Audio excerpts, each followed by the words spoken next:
Fueled by alcohol, he acted even more recklessly, confident that the Brandon family would fix anything he did. Shall we try? Julius Reed chuckled softly, suddenly picked up a beer bottle, and smashed it onto the head of the nearest young man. Julius Queller Radcliffe exclaimed. If Julius Reed started a fight, then there would be no chance of turning things around. Beat him to death. I'll take the fall. Jackson Brandon's brow furrowed, anger rising in his heart. To strike someone before him was truly a death wish. Bang. Just then, the door to the private room was kicked open for the third time. Who the hell is causing a ruckus during Mr. Brandon's business? One of the young men turned around and yelled towards the doorway. Now, completely fearless with alcohol in their system, they were afraid of neither heaven nor earth. How dare you talk to Aaron Martin like that? From among the newcomers, a burly man stepped forward and single-handedly lifted the young man.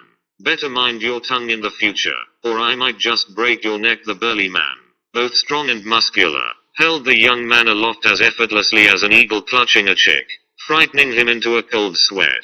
Jabbery, let him go. The man leading the newcomers straightened his tie and waved a dismissive hand. Scram! With a forceful shove, Jabbery knocked the young man to the ground. Dominating Tiger, are you here for revenge on behalf of Silas Cook? Jackson Brandon turned around and realized that the person standing at the door was none other than Aaron Jackson's assistant. Dominating Tiger, Episode 20, Is My Face Enough? Silas Cook is one of Aaron Martin's men. Everyone in Gonzales City knows that behind Aaron Martin stands Aaron Jackson. Now, Silas Cook has been severely injured, and Aaron Martin has come with his men, angry and menacing. Jackson Brandon subconsciously believed he was here to avenge Silas Cook. Even the members of the Radcliffe clan thought the same. Aaron Martin, the very existence who kills without batting an eye. The clan members looked at each other, seeing only despair and helplessness in each other's eyes. Just for having a meal, what kind of deity have they provoked? But now, they simply couldn't leave. Mr.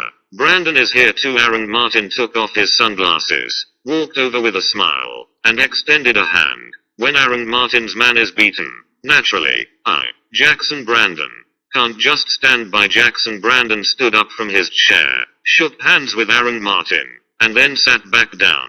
Although Aaron Martin had a big reputation, in the end, he wasn't on the same level as Jackson Brandon, who didn't need to be too polite to him. I almost took revenge for you, Aaron Martin. Just in time. You can witness it yourself. Jackson Brandon took out a cigarette, and immediately someone behind him lit it for him. Aaron Martin. Want one? He looked at Aaron Martin with interest. Jackson Brandon also wanted to get involved in some gray industries, but with Aaron Jackson around, it wasn't convenient for him to do so. Winning over Aaron Martin was something he had thought about more than once. Today was a rare opportunity. Thank you for the kind offer, Mr. Brandon. But I only smoke the cigarettes given to me by Aaron Jackson, Aaron Martin said with a smile as he declined. Fine. Whenever you're interested, Aaron Martin.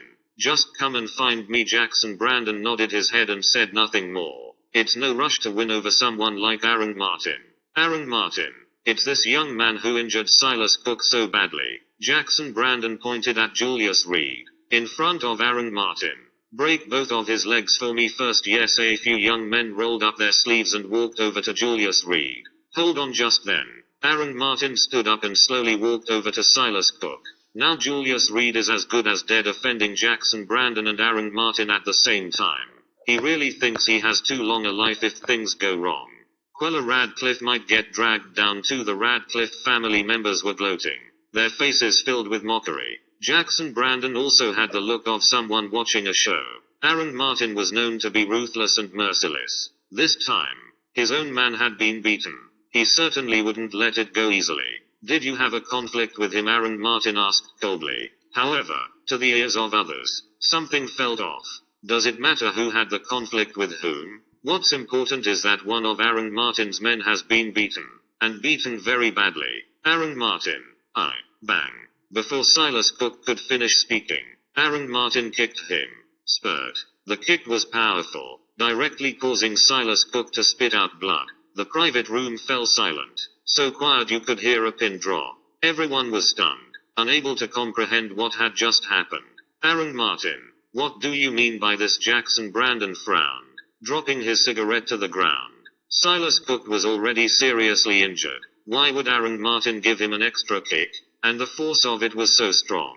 My subordinate was blind and disturbed, Brother Reed.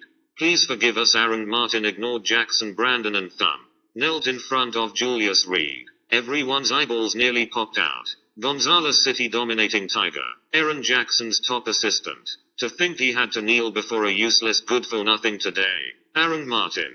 What do you mean by this? Jackson Brandon hurriedly stood up from his chair and quickly walked to dominating Tiger's side. Get up. You weren't aware of this matter. I won't blame you. Julius Reed waved his hand, and dominating Tiger immediately stood up. What are you staring at?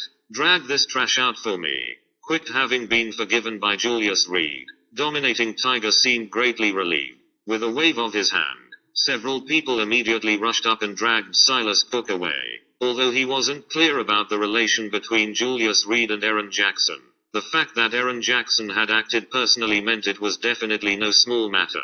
Aaron Martin. Is he someone you know? Jackson Brandon's face darkened, and his tone also became unpleasant. This Brother Reed is a friend of our Aaron Jackson. My subordinates were blind and offended Brother Reed. It's his good fortune not to have been beaten to death after speaking. Dominating Tiger walked directly over to Julius Reed and Quella Radcliffe's side. Bro, sister-in-law, I'll escort you home. Okay. Quella Radcliffe hadn't completely understood what was going on. That was dominating Tiger after all. To actually kneel to her husband. She turned her head to look at Julius Reed and saw a smile all over his face. As if he had expected this all along.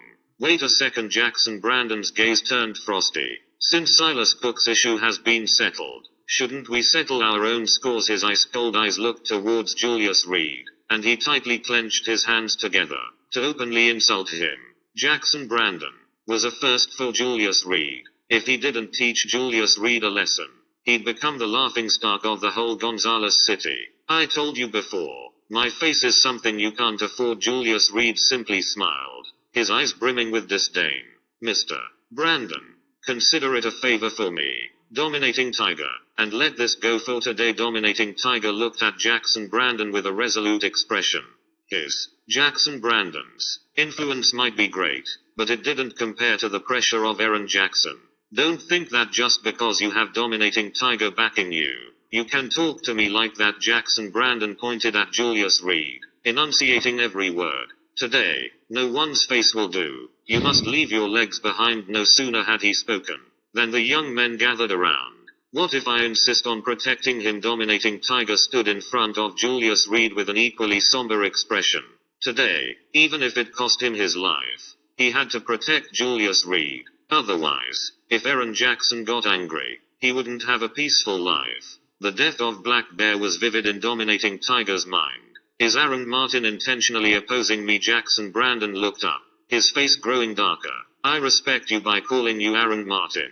But if I don't, what are you? Whoosh. The people following Dominating Tiger immediately charged over, confronting the youths. The smell of gunpowder grew thicker, as both sides were on the verge of clashing, ready to ignite. Quella Radcliffe was utterly terrified. When had she ever seen such a scene?